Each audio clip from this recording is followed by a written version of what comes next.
Good morning, everyone. Michael Vaughan, we've got Brandy Neal, Tyler Vaughan, and Bob Vaughan, and Bug. So I want to take a moment to just kind of cover some significant aspects of the case to provide some context for those who aren't completely familiar with our case or those might be jumping in a little bit later. Michael Joseph Vaughan was last seen at his residence on Southwest 9th Street at approximately 6:30 p.m. Tuesday, July 27, 21. Law enforcement received the first call by 911 at 7:21 p.m. and we began an immediate search of the area. The Fruitland Police, Payette Police, and Payette County deputies and citizens searched through the night until support arrived the following morning.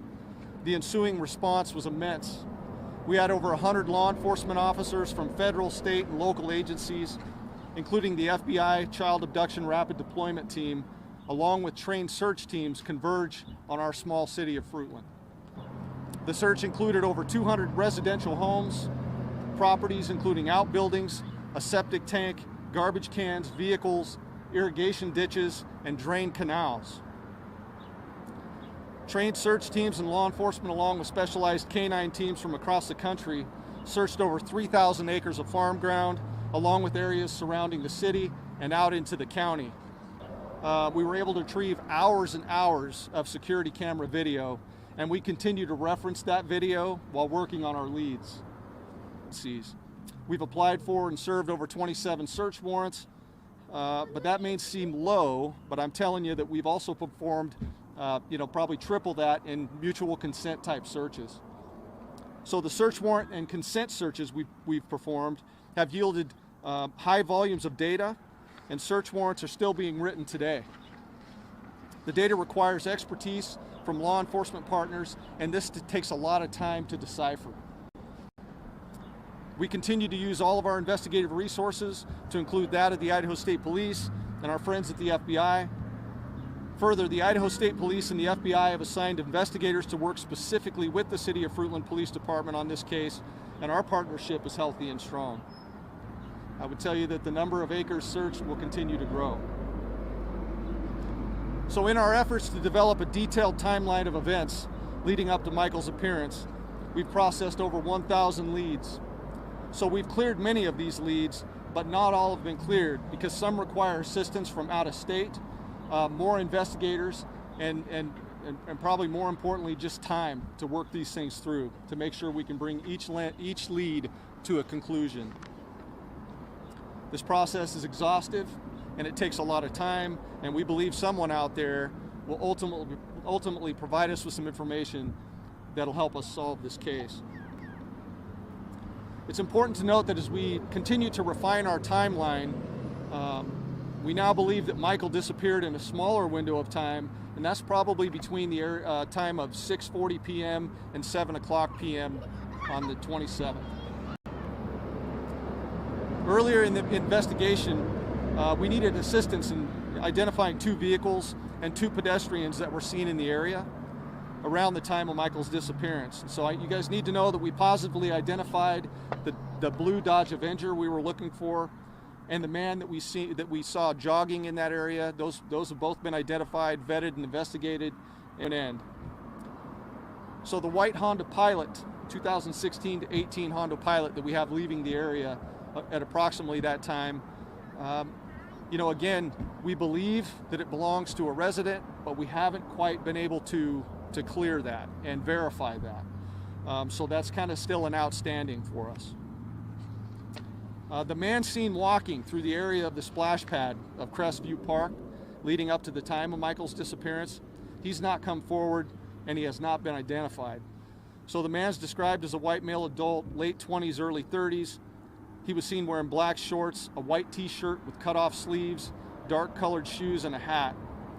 So I need to make it perfectly clear that he is not a suspect, but we need to talk to him so we can determine his whereabouts and see if he witnessed anything that would be helpful in this investigation. So I plan on releasing a photograph of that individual in my Facebook official posting later today. It takes an intense effort and a lot of work to document all of the leads as they're coming in. And at the conclusion of this investigation, I'm hopeful we'll find the answers. It's important that our case is organized and very strong.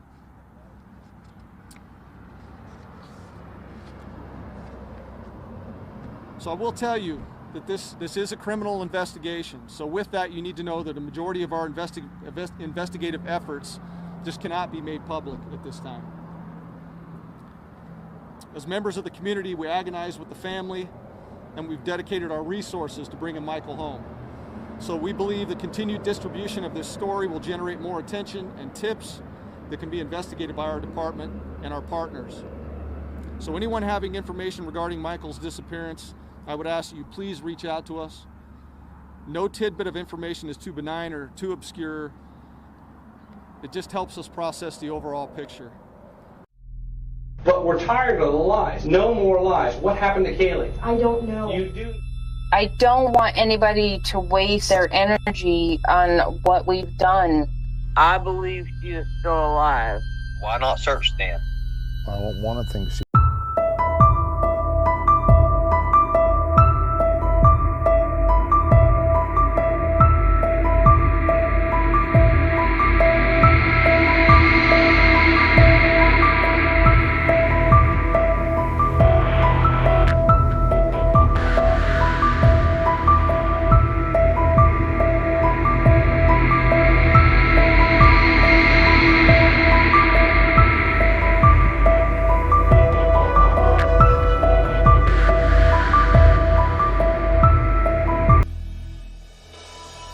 The false claim of abduction provides a means to explain the disappearance of the child, and to shift the focus of the investigation toward an unknown kidnapper and away from the offender.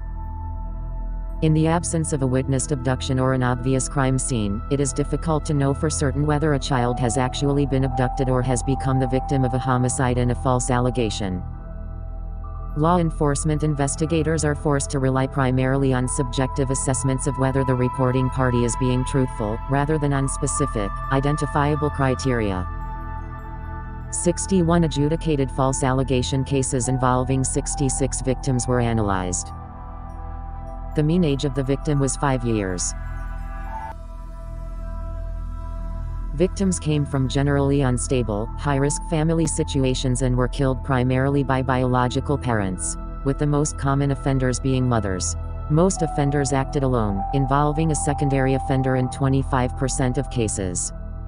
In 71% of the cases, the victim was reported missing abducted by the primary offender. The offender reported the last known sighting of the victim as their residence in 54% of the cases. The victims in this study came from resource-deprived, higher-stress homes. Other problems identified in this study included medical concerns, multiple toddlers in the same household, and child custody issues. The majority, 92%, of victim families in this study suffered from some type of domestic problem. There was also evidence of instability within the victim families. In 58% of the cases, there was a change in the family structure within 6 months prior to the offense.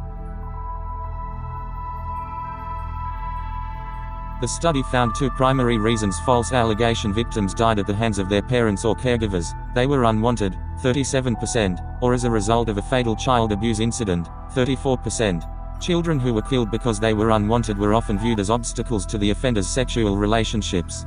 These sentiments were often expressed in confessions or by witnesses who had interactions with the parent-caregiver prior to the offense. Although polygraphs are not admissible in court, their value as an investigative tool should not be overlooked. In this study, 43% of the offenders agreed to take a polygraph. Of those offenders, 88% failed their polygraphs and 4% were inconclusive. The fact that the majority of guilty offenders took the polygraph and failed it is reason enough to strongly consider using this investigative technique when faced with a possible false allegation of child abduction. The success of the polygraph in these cases is often aided by the community's expectation that a parent or caretaker will take, and theoretically pass, a polygraph, when a child is alleged to have been abducted or has gone missing. The pressure on an offender to agree to a polygraph, especially when an unoffending partner takes and passes the test, is often the tipping point in a false allegation of child abduction investigation. The FBI's CARP recommends polygraphs for parents, guardians, and individuals last to see the victim in cases of mysterious disappearances of children.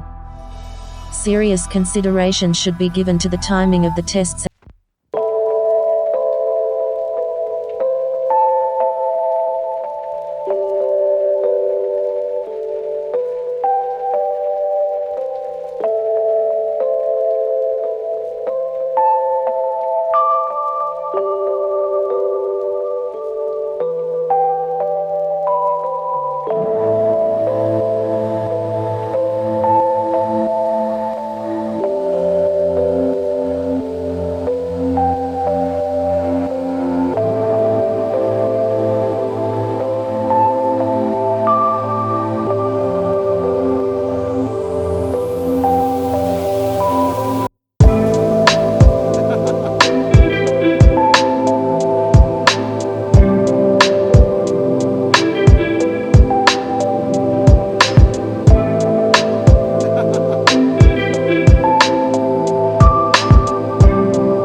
Of each other. Extensive searches focusing within 1 mile of the recorded abduction site, conducted in tandem with an examination of the victim family background and interpersonal dynamics, will substantially improve the odds of solving the case.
Can you guys hear me?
Okay, sorry.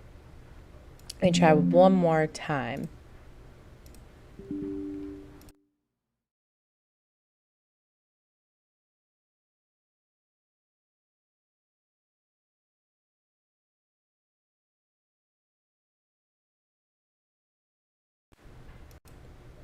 I know y'all can hear me. Hold on, I'm going to try one more thing.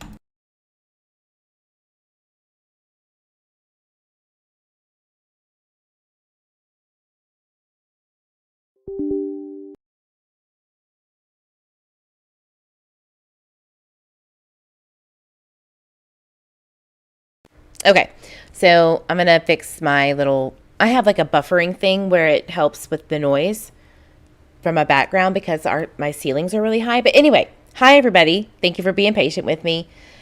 What about those statistics on false alleged child abductions? Crazy, isn't it? I think so. The mean age is 5 years old. Top reasons why: unwanted or a domestic violence related cause of death, right? Blunt force trauma.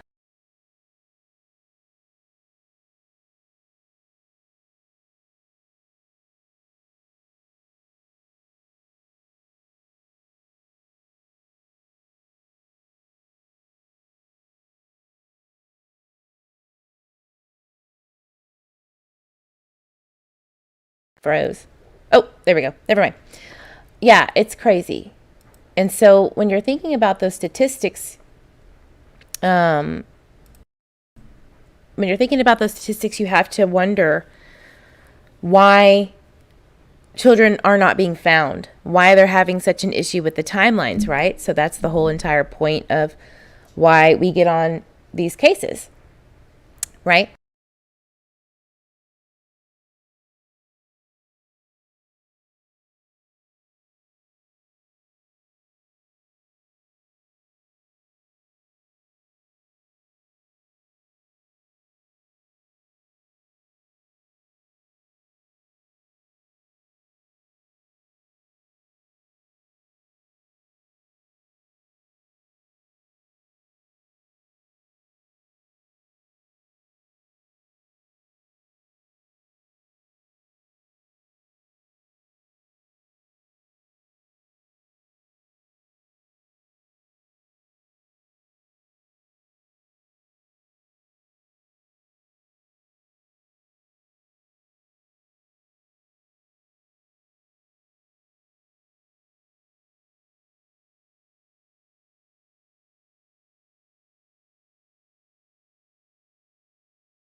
All right. I think we're good. I think we're good now. I fixed it. Sorry. My voice mod that I used to clear out some of the background noise was updating and it failed. Anyway, can y'all hear me? Somebody put a 1 in the chat. Let me know if you can. Always something when I do Michael Vaughan's lives. It's ridiculous. Woohoo! Okay, we're good. Hi, Miss Robin. Hello, everybody. I'm sorry I didn't say hi to everybody, but whoever's here, I see a Rainy, Dope Soul, Heather, Mr. Eve. Hello, hello. Alicia, everybody that's here. Dory, thank you for being here. So I wanted to kind of go over if you haven't seen the press conference that JD Huff released on Michael Vaughan's disappearance, I'm going to say the reason why they did it so early, because it's the 22nd today, and the 27th is the anniversary of his disappearance. The reason why they did that was because some of the law enforcement officers, like Idaho State Police and Doug Hart, had some confliction with travel on the 27th. So that's why, because everybody was like, wait, does that mean that he actually went missing today and said, last year on this day? No. It was just travel conflicts. He explained it in the very beginning. All right. So here's what we know from the press conference, okay? What we know is, I have it in my little handy dandy notebook, digital notebook. JD Huff states that he was last seen at his around his residence at 6:30ish, but they've narrowed that timeline to 6:40 and 7 p.m. And that's a long time to me. Like 20 minutes for no one to see anything, to me, is huge. I mean, it still blows my mind. And we do have a lot of recordings of conflictions, and we have a lot of interviews that we've reviewed and saved to see, what happened during that time. And depending on Brandy and where she is at and who she's talking to, it changes, right? So another thing is that a man was seen walking behind the splash pad and still has not come forward. He's not a suspect, but they want to know who he is so that he can clear the air. He has still not been seen. And it really blows my mind that he has not been seen. Nobody saw him, and nobody, or he in himself have not come forward. You would think by now he would. So it tells me, is he really a suspect or not? Or is it someone that they already know who it is? That they saw. They don't really specify when the man was seen walking behind the splash pad. There will be a picture released this afternoon, and I'm going to go look and see if it's been released yet. So like a sketch. Because I was even going, well, where's the photo sketch? I am interested to see what it looks like. And I wonder how many, if it is from CCTV footage or if it's from an eyewitness. I wonder. So I'm going to go to Fruitland Police Facebook page and see what we get. I'll pull it over here so you can see.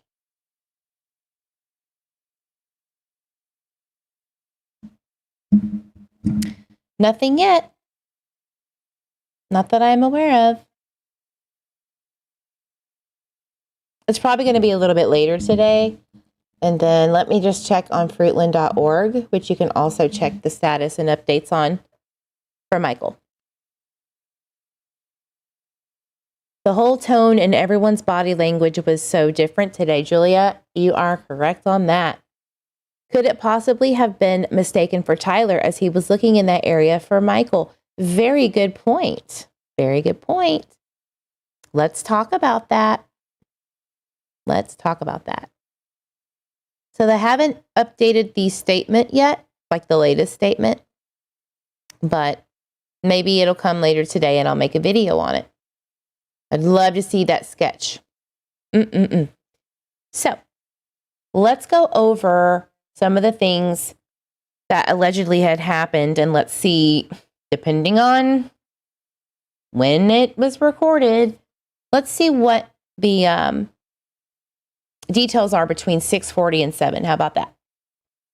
It might get a little confusing, so I'm going to keep up as best as I can with the confliction, okay? Yeah, I know. I cannot wait to see the picture. So let me pull up one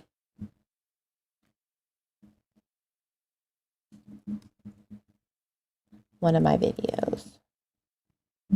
Sorry, Mr. Toddler Eve, he's at it again. He is so good at messing with my mic, and he hid my headset in the fireplace, y'all. So if y'all were on my live going over the Fruitland PD conference, that's why I didn't have my headset. It was in the fireplace. Sorry. Been a mess. All right. 6:40. It's kind of weird that they say he was last reportedly seen at 6:30, but they're narrowing the time to 6:40.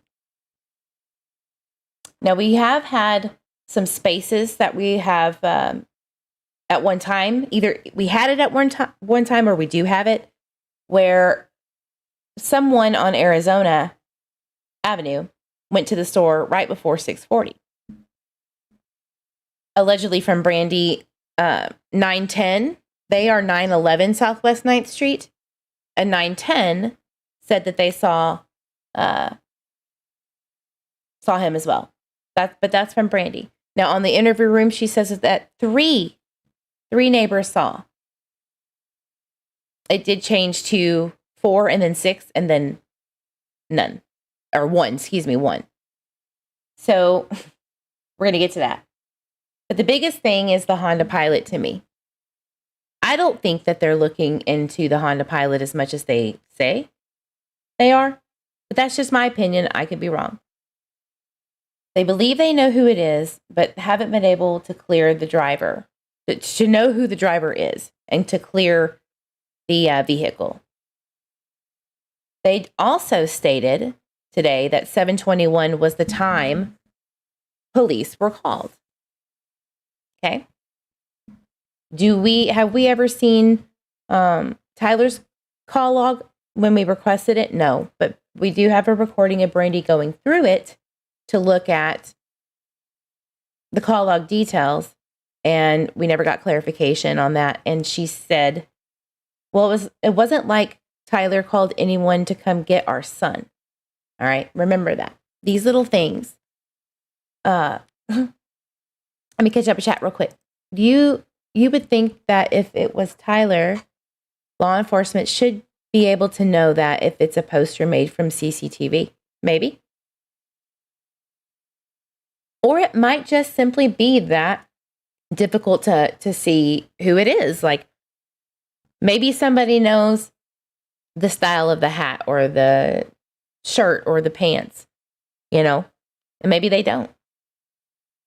Just curious who came with them but wasn't shown. Who ends up with the baby? Who came with them? Okay. Meaning the family. So it was Brandy, Tyler, Buggy, the youngest, Michael's sister, and Bob Vaughan. Okay. I'd be shown receipts. He always looks like he is in such a state of utter shock and awkwardness. Right. But, some people are just like that. All right. Some people are awkward. Okay. It's not unusual. But because her mom was following them. Okay, so I'm about to play a recording that kind of discusses this timeline that we're talking about, 7:27.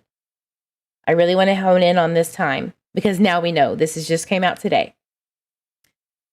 So 6:30, trying to narrow it down to 6:40. Let's listen to what Brandy has to say about people who are around that area before Michael went missing. Let's hear it. But because her mom was following them. Mm-hmm. So those kids could have been the target, and mom was there. Michael didn't have a parent with him.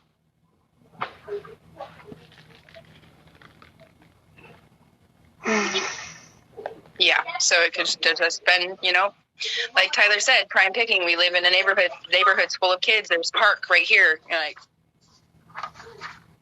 Opportunity. Did she notice the guy or female or whoever in the car to be able to describe him? No, she didn't. No, the woman driving the SUV lives over here. She was watching her kids. They left the park at 6:30. Oh, she didn't notice that there was a vehicle that was watching her. Oh, okay. No, but yeah. But you can see her driving from their neighborhood out by hidden meadows or whatever, coming down 8th, parking, watching the kids scooter all the way down to the park, and then they left, and she drove, kind of following them while they scootered home. I just want to say excellent parenting skills to follow your children as they're going to the splash pad. Now, I wanted you to see, relative to their home, where that is. All right. Map time with Eve. Just for a minute.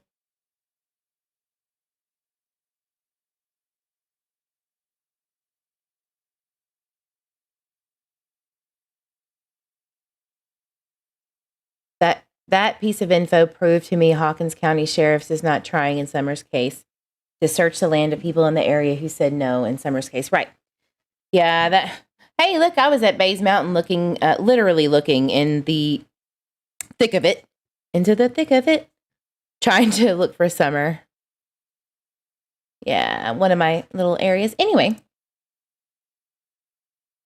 so let's look at Hidden Meadows. You heard about Hidden Meadows. She came out of that neighborhood in Hidden Meadows. Why am I doing that? Freeland Idaho. What was it? Let's just do Cornwall Way.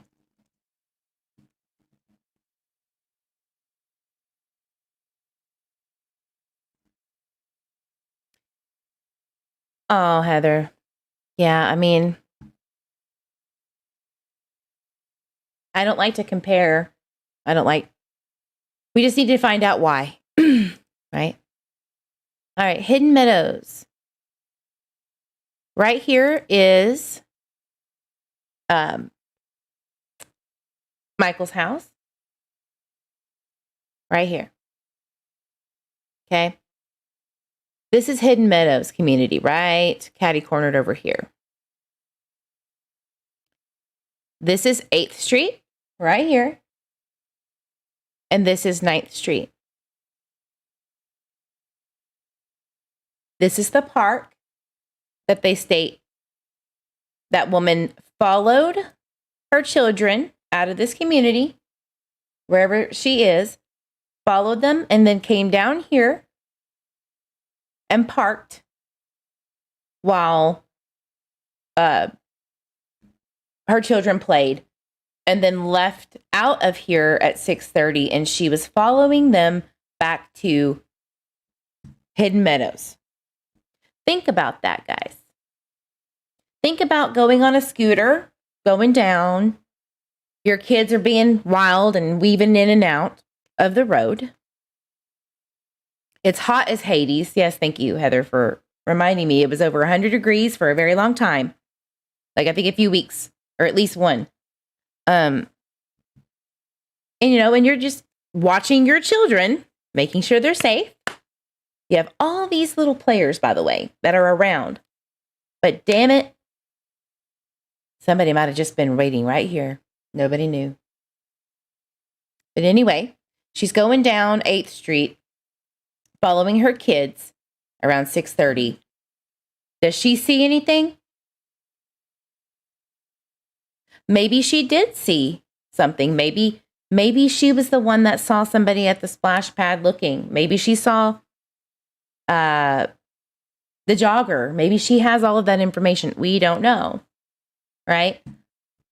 But that's very interesting, again, that this lady over by Hidden Meadows, who's from Hidden Meadows, didn't see some crazy abduction. Nobody saw anything. So if it is let's just say it is a stranger abduction or an abduction in itself, doesn't matter who. Is it narrowed to only this little area, right? If it is somebody very close, right? Or multiple. He did say that there were multiple people of interest. J.D. Huff did today. So that was interesting to me that she didn't see that. What do you guys think? I really want to know what you think.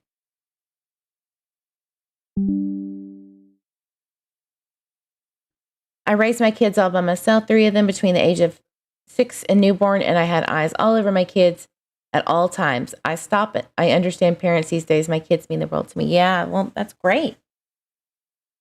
Julia says, but B never told the babysitter that she thought someone was watching them.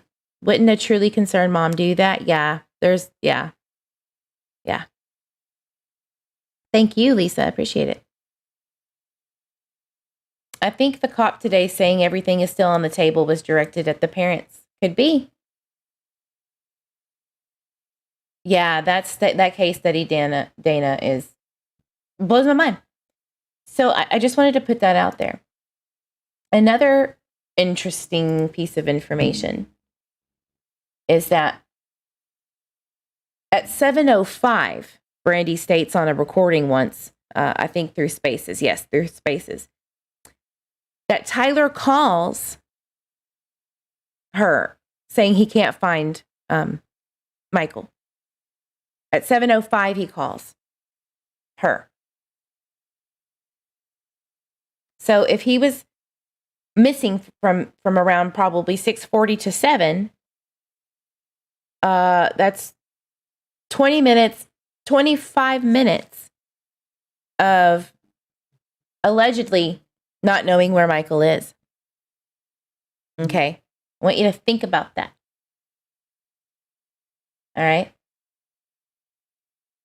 So then at 7:21 is when the police were called. We don't know by who. All right. From the call log that Brandy screenshotted and sent over to one of the tweezels, right? It shows 2 calls going outward to Kira at 7:21. One of them lasted for a second. I'm assuming that she called to tell her to come home because Kira had just left to go to her friend's house in Payette, which is about a 12-minute drive, 15-minute drive. So we're going to have to assume that Kira didn't see anything when she was leaving, which has been alleged that she left during the time, the mass hysteria of trying to find Michael, and she didn't see anything. So we're going to go over that. We're going to go over that too. Do you kind of see where I'm going with that? With this information? It's really starting to bug me about this 6:40 to 7 o'clock window from what we hear, right? So maybe we should start with Tyler. Let's do that. Oops. Sorry. Oh no. I apologize.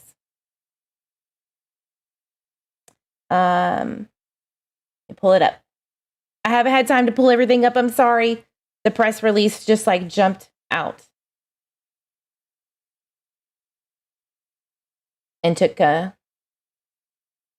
front and center.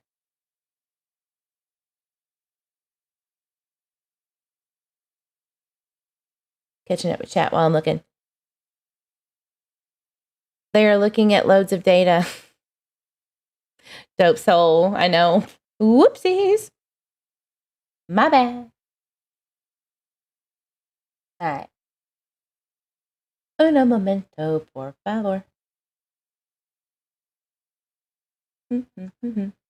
I did want to mention that I did find a Honda Pilot at a picture of the Honda Pilot during the search the next day at the high school down the way here. It's just down the street. And that was interesting to me. It was one of the volunteers who searched. So, was it them? Who knows? Who knows? I'm almost there.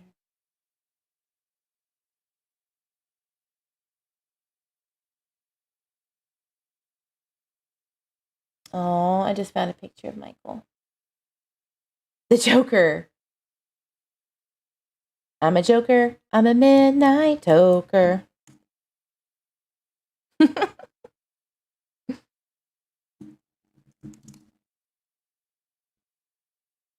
Oh my gosh.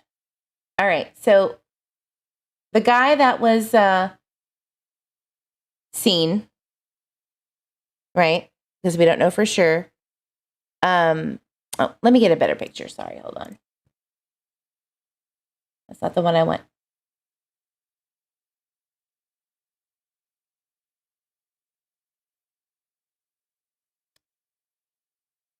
Y'all are so awesome waiting for me, being weird. Maybe Dope can help me find it. Where is that? I'm in the wrong server. Mr. Eve, you guys talk a lot while I'm trying to work. I know, right? I know.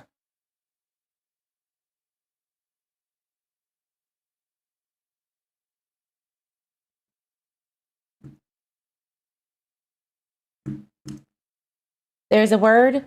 The pilot belonged to a very elderly woman who didn't know if she went out that day or not. So maybe why law enforcement can't definitely confirm. Yeah, maybe she just didn't. Maybe she didn't remember. Maybe she thought she took another vehicle that day, right? It's possible. I mean, I can't remember what I had for breakfast. Like, seriously can't remember.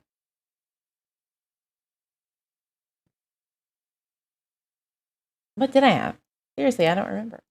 Did I even eat? See what I mean?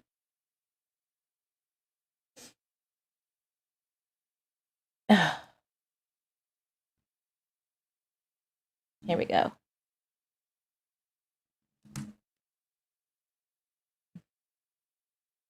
It's loading, guys. Sorry. Does anyone remember what time was confirmed when the pizza was ordered? Was it before 6:40 or after? So it was roughly around that time.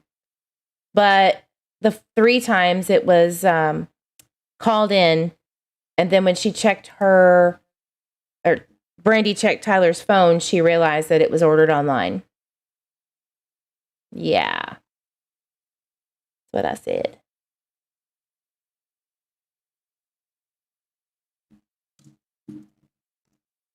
I had tacos. Mr. Evie had breakfast tacos. Rude. Which version would you like, Heather says? The online pizza order or the phone? Fair enough. That is fair enough. Why can I not pull these up when I go live? It's like everything goes away. What's this one? Michael went missing a week before school started here. And actually, Kira went, she started color guard the next morning after Michael went missing. And she went to bed at 4 a.m. But she still got up and wanted to be there by 7. And when the helicopter, Right. So that was Brandy stating that Kira started after Michael went missing to color guard. And that's not true. She actually started the day before. Interesting.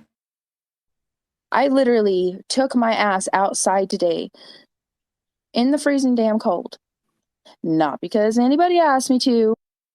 Sorry, every time that I open the right recording, it jumps to something else. I have no idea why. So what I'm looking for is the Treasy area recording.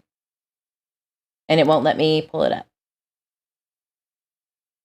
The Treasy area? Y'all know what I'm talking about.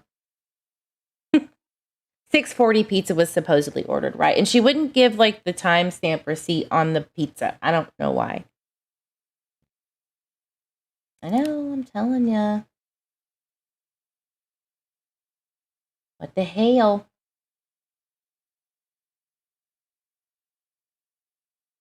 What was this one? Oh, here we go. I got it. because it's compiled, honey. It's old. It's talking about the phone log. No, I'm not. Listen. So you didn't call anybody. You didn't call anybody to come take our son. You didn't call anybody. That was just me. Oh, okay. What are you talking about here? Oh, you did your pizza online, that's right.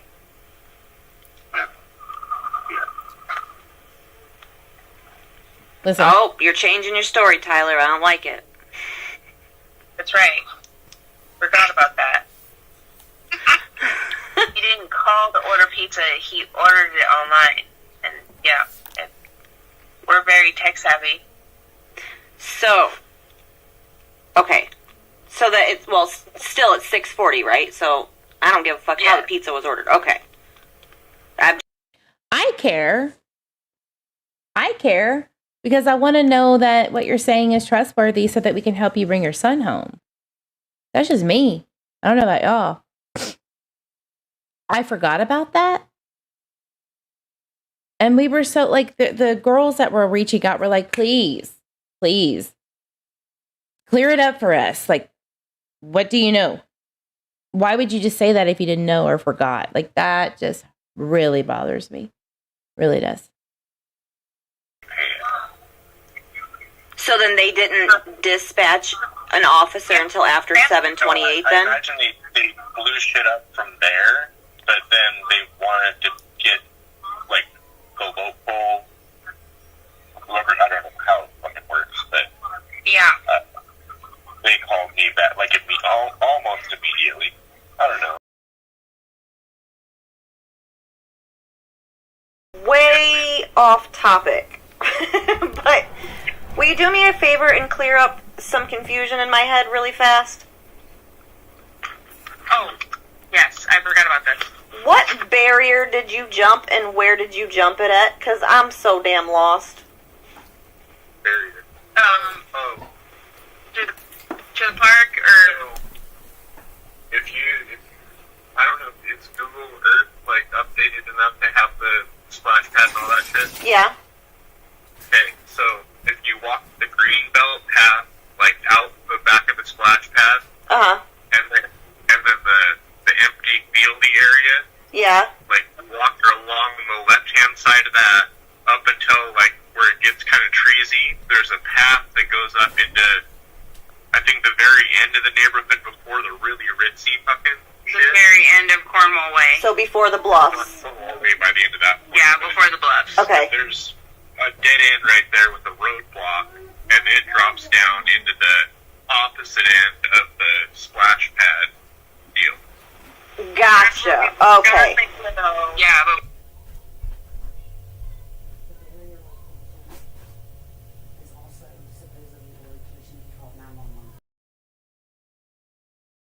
Okay. So did y'all hear that? So that puts Tyler down Greenbelt to look for Michael and around this little fancy area, right? Then it gets a little treesy. Then you pop off over into before the bluffs, right? Into the barrier. Do y'all want to see the barrier? Do y'all want to see what it looks like? I've gone over this a few times, but that says City Storm Basin, no loitering. I'm sure they have searched many, many times. I would hope. Right? But we don't know.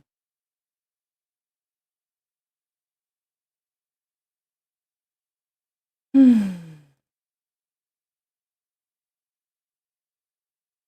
so actually I found, thank you, Dope. I saved this just recently. So there is the house of Monkey. So I guess you could either go to the splash pad this way, or you could go around Arizona to 8 to the splash pad. And this is where he said he called 911 when he was at Cornwall Way, when he jumped the barrier. All right. So if you think about it, if the call was placed at 7:21, all right, 6:40, they're gonna put the timeline to 6:40 to 7 that he went missing. How long really did Tyler realize or didn't realize he was missing? If he called at 7:21, they're saying 6:40 to 7, 20 to 40 minutes, right? So let's see around that time what he talked about. Oh, I needed this recording so badly, and it downloaded. Yay!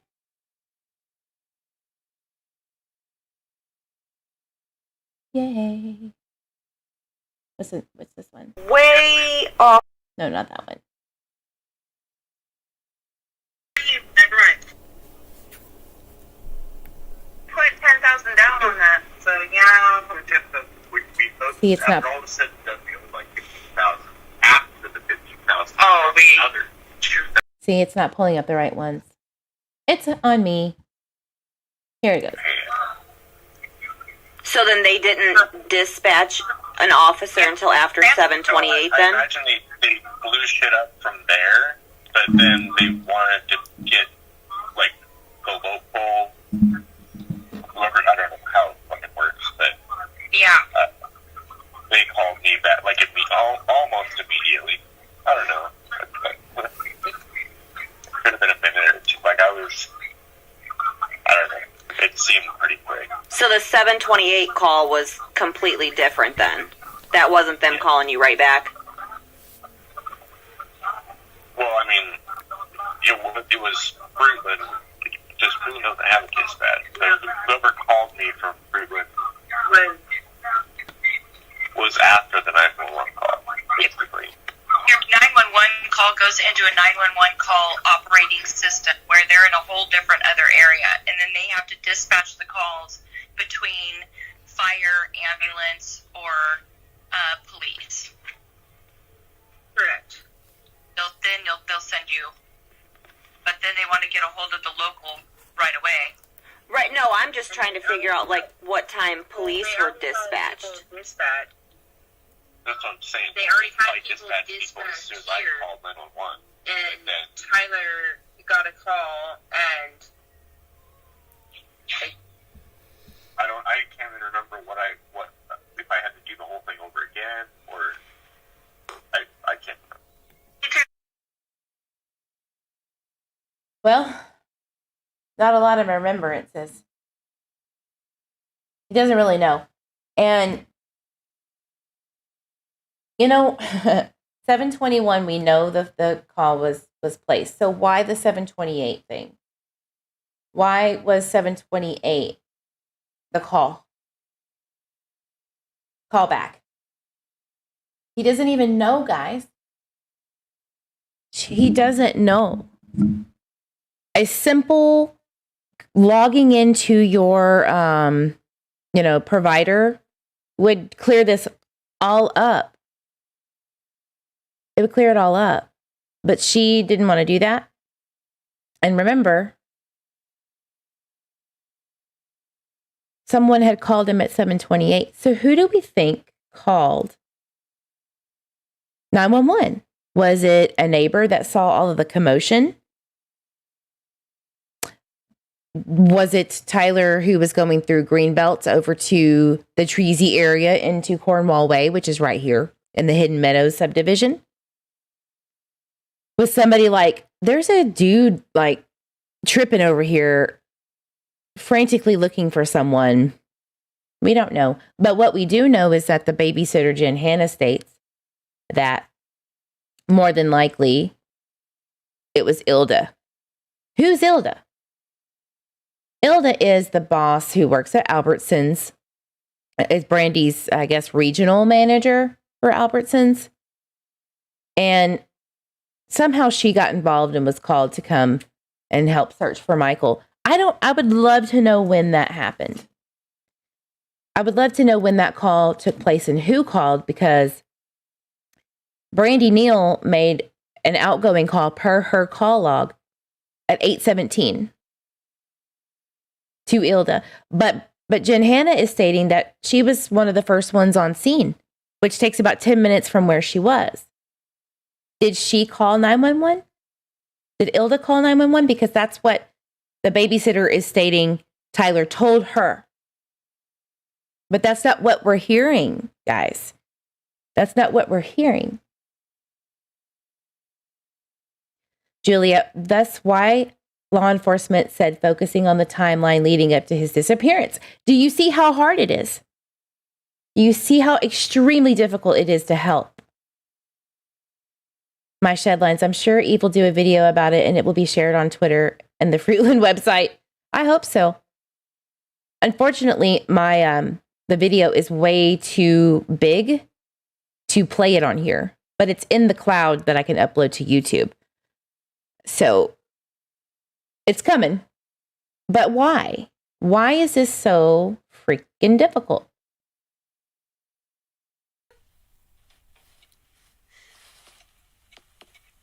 My brain consumed a lot today, and I didn't even think of that, but that was a good ass fucking point.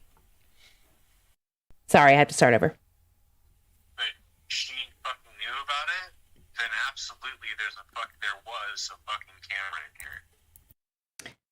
That's Tyler's talking about a camera. Unfortunately, this camera is in the bedroom. It's kind of like the baby monitor style camera. And Jen Hanna talked about it and knew about it. Unfortunately, it doesn't record from what we know and what Jen Hanna knows. But listen to how Tyler explains this, okay? This is gonna come into play in just a second. Yeah, because that right there would prove that there was a camera in your house. That good thinking, Tyler. Fuck, that was smarter than me. Proud of you. Blind squirrel gets in that once in a while. I'm by no means calling you stupid, I promise.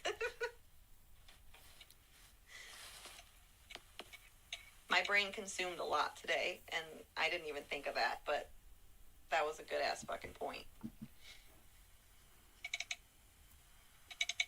Hold on, guys. Come in. No, that's what I kept thinking when she was talking about that day, as if like Kira got home and she went straight to the bathroom and then she goes straight to bed to take a nap, And we were in and out all day. So it's very possible, like I half remember it now that she's asleep. But yeah, the fact that she said Did you hear that? he was in the shop Did you hear at that? the time Kira got home, how would she know that? right. Yeah, that threw me off too. What? I had to pause it. Was she asleep? Did y'all hear them conversating? Was she asleep? I'll play it again. That's what I wanted you to hear. She's asleep. But Yeah. the fact I half remember it now that Listen, she's asleep. but Yeah. Brandy, how would you know you weren't there? Tyler, are you that disconnected from the people in your house that you don't know if they were asleep in the room?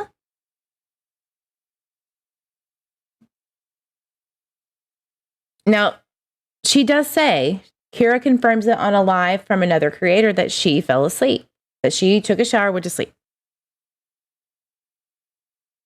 We are spiritual beings. Was that the grandfather they lived with that was next to them today? Yes. Yeah. All of the cussing she does really bugs me. It is what it is. All right. The fact that she said Monkey was in the shop at the time Kira got home, how would she know that? Right. Yeah, that threw me off too. What? So they're thinking that she is a conspirator in this camera business. Playing out here, we were playing in the house, we were playing. And I'm just saying that's a detail that if Kira didn't tell anybody about, and I didn't even remember it until you said something, then there was a camera Well, here. Kira wasn't even here. She was at practice. When she got home from practice. Oh, okay. But Jennifer also said when Kira got home, Michael was in the shop playing with his cars. How would she know that? That's weird. Unless Kira said something. But how would Kira got Kira know? Because Kira said she didn't Kira see walked him. through the park at 4:48 p.m. Yeah, but Kira didn't see him, so how would she be able to say where he was? That's an excellent point. Crystal had it right. How would she know if she said she didn't see him? And Brandy has specifically stated that that she didn't see him when she got home. So, and Kira said that too. How would she know that he was in the shop playing with his toys? That is very, very interesting to me. She got home at 4:48, or she was seen at 4:48. Remember, 7:21 was the call, 911 call. And 6:40 p.m. is when they think he went missing. 6:30 is allegedly when someone saw him around that area last, potentially. 4:48. 4:48 is when she was seen walking home.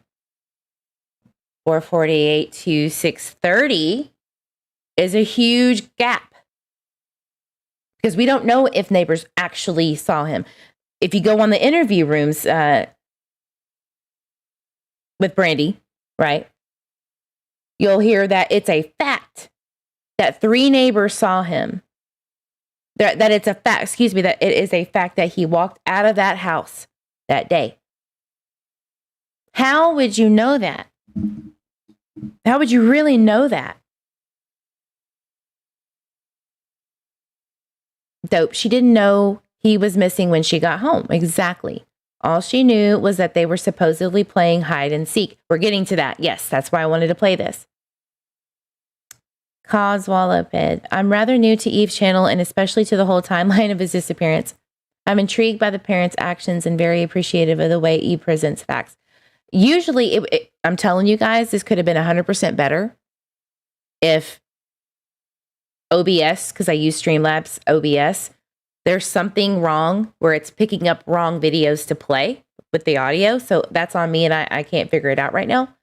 But it could be better. But I'm telling you, this smells foul. And again, we're trying to get the timeline down because we know that lack of remembrance is key. Whether they're guilty or not, it doesn't matter at this point because we don't know that. We don't know. But what we do know is the inconsistencies aren't fucking helping anyone. Unless they're intentionally throwing everyone off that they talk to think that that's going to bring Michael home. And that's malarkey. That's stuff. That's stupid. Because that might throw somebody off that remembered something accurate. Then they hear this shit and go, oh, no, maybe I didn't see him at 6:42.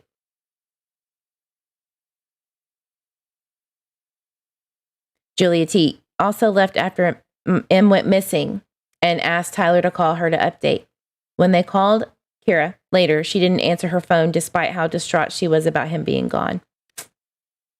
Fair enough. Let's keep going with this one. I don't think this is what I was trying to do yesterday for the leading up to the 727. So I apologize. Or to the time he was reported missing. Kira would speculate. That from us because we didn't move his shit for. Fuck. I think actually Arya was it. Yeah, it was 3 months. His monster truck stayed right there. The ramp, everything didn't move.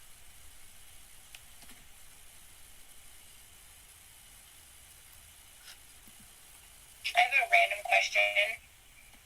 Do you guys ever go play? Do you remember where we could get in at the Payette River, like on the twin bridges to cross into? Yeah, a couple times. There. Your park supplies life. Ribbon, I let her. Oh, it's really deep right now. Yeah. But during the summer, yeah, it's like, oh yeah, there's so much rocks under the. No, just.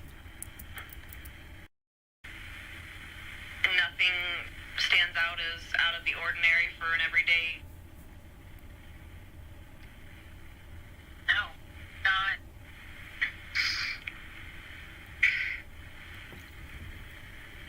I'm not blaming Tyler, so I don't think I'm getting at that at all. No, just.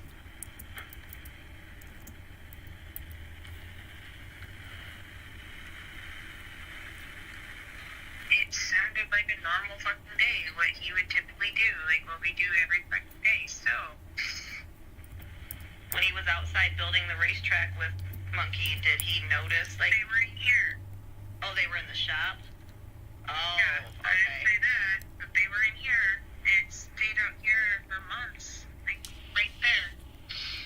So he wasn't outside where somebody could have seen him. That was my next question. Like, did he notice anybody like watching him or anything like that? But I guess we're out front. Oh wait, I keep forgetting your backyard's fenced in anyway. Never mind. Forget I said that. Back here in the shop or behind the house, like he doesn't play over on that side of the house where he digs the hole, but because, well, even though it's a huge fucking fence to lift, you can't see him. But that side where you're pointing at, that's by Jen's house, right?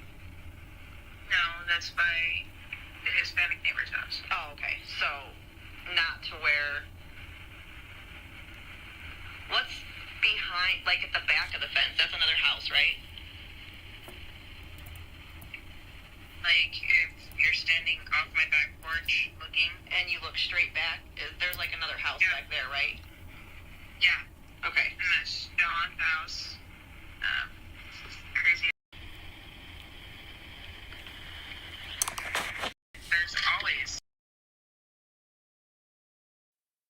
So somehow I missed it. But anyway, Tyler jumps out when Kira gets home because he states that he was playing hide and seek and thought that Kira was Michael. All right. But Kira did not see Michael when she got home. How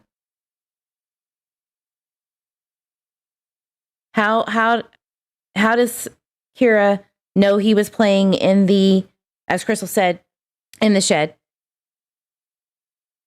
if she didn't see him? It's huge to me. Those little things are big because that could help kind of narrow down if it literally was a 3-minute window that he was taken, right? It bothers me, and it bothers everybody here.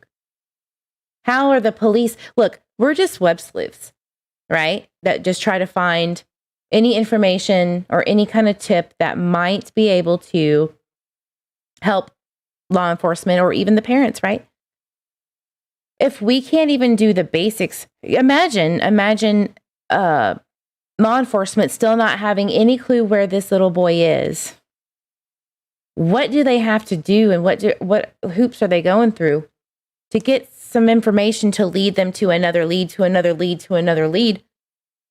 I mean, I think that law enforcement is very sweet and kind to be so supportive at this point. Wouldn't you say? That's just how I feel about it. Drives me bananas that, people who work really hard to just trying to help get smashed like this. Do you see why? Maybe catch up a chat. Obviously, that's what Michael's dad said they were doing, and that's where Kira got that information. So did you hear that? Was she asleep? Do you not know? Who was watching Buggy? My God, it terrifies me. Who was watching the baby? Her nap, she woke up at 6, 6 something? 6:30-ish, something like that. I look at the timeline. Who was watching Buggy when he went searching? Right? So the Argus Observer on July 27th states that a man seen on CCTV footage was walking up Southwest 8th into Crestview Park and going behind the lower drainage. All right. I guarantee, or I can't guarantee you, but I feel like that man that was seen around 6:30, the one with the black shorts and the white shirt that they're going to do a sketch on later, was the mom that was behind those kids as they were going home. That's what I think.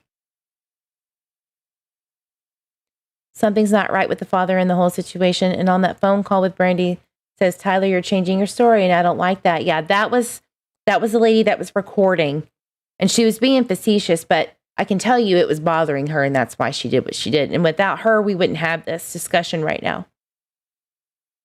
Heather, nobody should be team. Well, I don't want to say that. We are team Michael. Yes, exactly. Exactly. We are team Michael 100%. And again, I'm not saying they're guilty. I'm saying we're trying to help find them, and y'all aren't making any fucking sense. You're not making any fucking sense. And if it's intentional, kiss my ass. Because that's horrible. And you shouldn't do that. Because people are going to be the ones that help find your kid.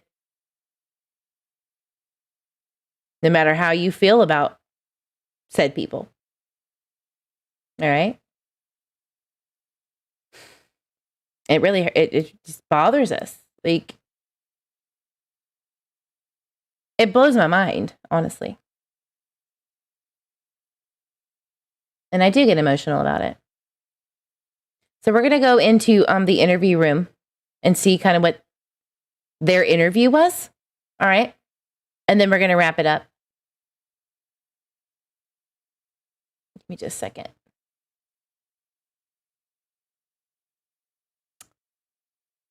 Here it is. And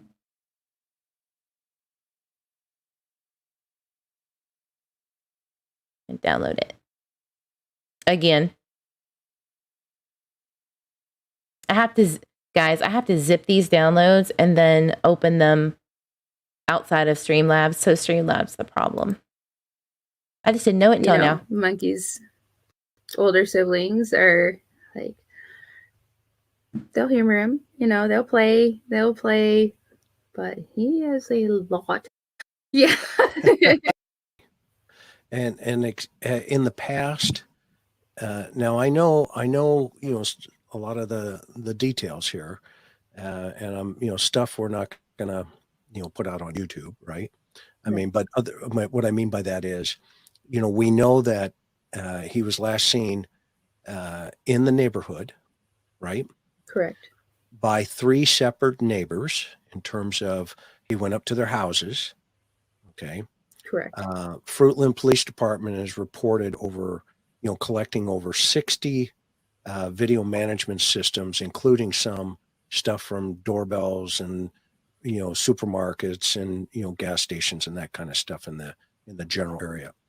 Give the public an idea of some of the geographic surroundings of your neighborhood, okay, and why it's so complicated in relationship to,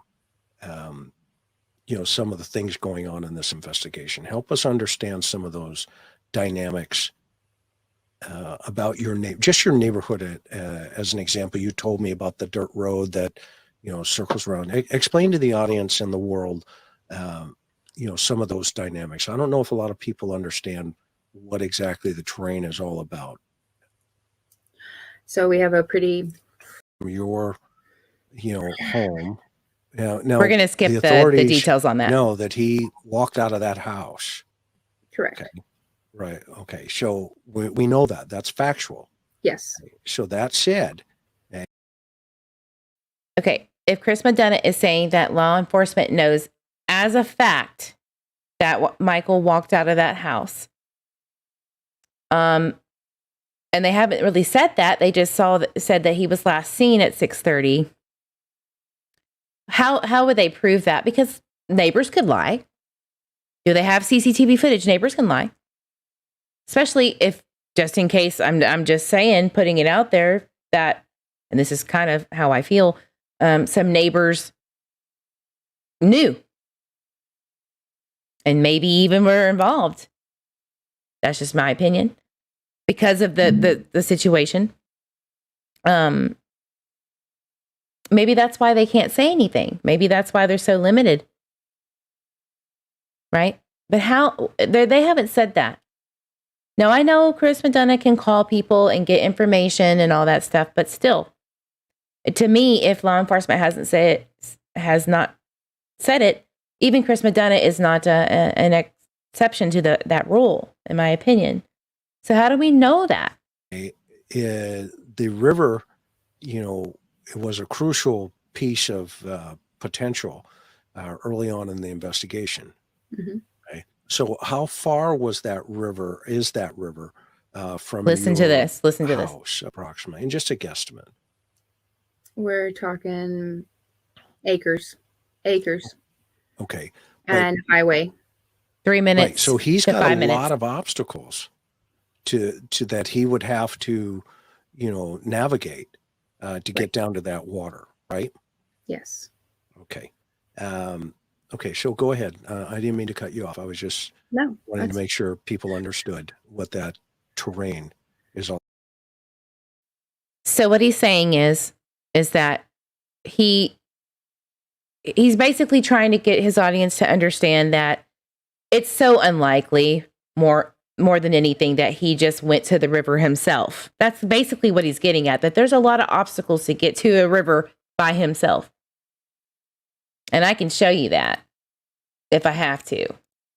But I think that everybody can trust this and listen to what he says.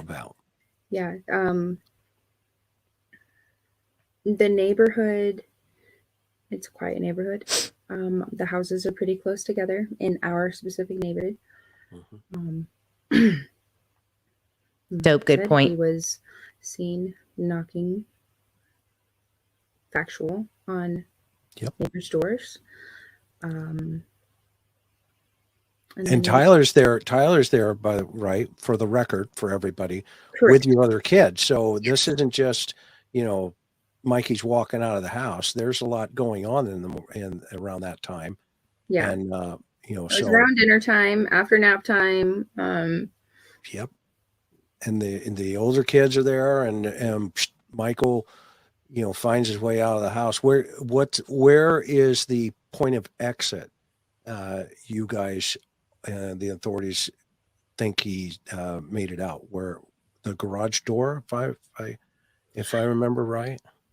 So it's really hard to get out the front door in the dining. Yeah, it's like hot. He would have had to gone out that door, with the garage door, not the big garage door, but that's on another day. Door. Correct. Right. So this is important to understand, right? And from, his past behavior, okay, is indicative of future behavior, okay, potentially, especially with a little rascal like Monkey here in terms of, the thinker. He's a, what I would call somebody who wants to know how things work.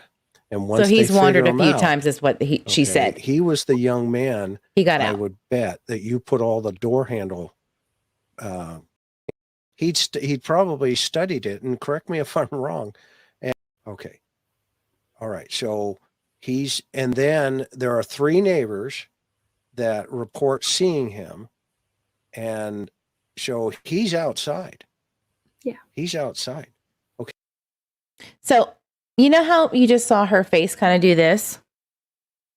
Like this? She's kind of chilling. I want you to know, guys, that the girl that recorded some of the recordings that you heard, her and a few others that were in the group were telling her the timeline because she couldn't remember. And it almost feels like Chris Madonna, and I respect the man, I'm a member of his, and I don't care which way or the other about it, how he feels about me in this case, but it almost feels like he's kind of helping her with this story. And sometimes I wonder, was that a ploy? Was that his way? Good cop, bad cop kind of thing, behind the scenes. But for someone to have to be on a Zoom or on the phone with you as you're doing an interview with a detective to keep your story straight, I don't know what else to say. I don't know what else to say about it. It's been 1 year too long for Michael Vaughan's disappearance. Please go check out JD Huff's press conference today. And I want everyone to really keep your eyes peeped. And please join my live tomorrow at 2:00. It's going to be just a premiere where we're not going to chat. It's going to be the videos that I made that explain in detail the inconsistencies and the different times leading up to his disappearance. And then the next day, it's going to be after the disappearance. It's very, very good. It's almost eerie how the conference came out today. I have been so spiritually kind of disconnected and shaky, and I got a little sick out of nowhere. It's weird. It was almost like, just wait a minute. You know? It couldn't have happened at a better time. Because it actually helped explain a lot of things, right? I think Josh may have been tipped off by Chris that Brandy didn't tell it. But that's possible. That's possible. I mean, we may have just rained on Chris Madonna's parade. And I'm sorry, but I'm not sorry, because Michael matters more than the narrative. I don't really care what anybody else has going on, even though I, again, respect Josh from the lab. I respect Chris Madonna and his work. That doesn't mean I always have to agree or like what they do sometimes, and vice versa. We all have our opinions, and we don't have to hate each other or love each other to death. Like it could be, I just don't like what you're doing right now with this case. It's okay. That's okay. However, with this case, I'm going to stick to my guns that something isn't right here, because that's my right. And it isn't right how things are being spun to look one way when it's not, because Michael Vaughan deserves better than that. All right, guys, as you watch the videos that I have, please keep an open mind and hold on to your britches. It's going to get wild. Have a wonderful, wonderful weekend. Drink your water, hug your babies, your fur babies, your grandbabies, all of those babies. It's been 1 year too long. Let's find them. Bye, guys.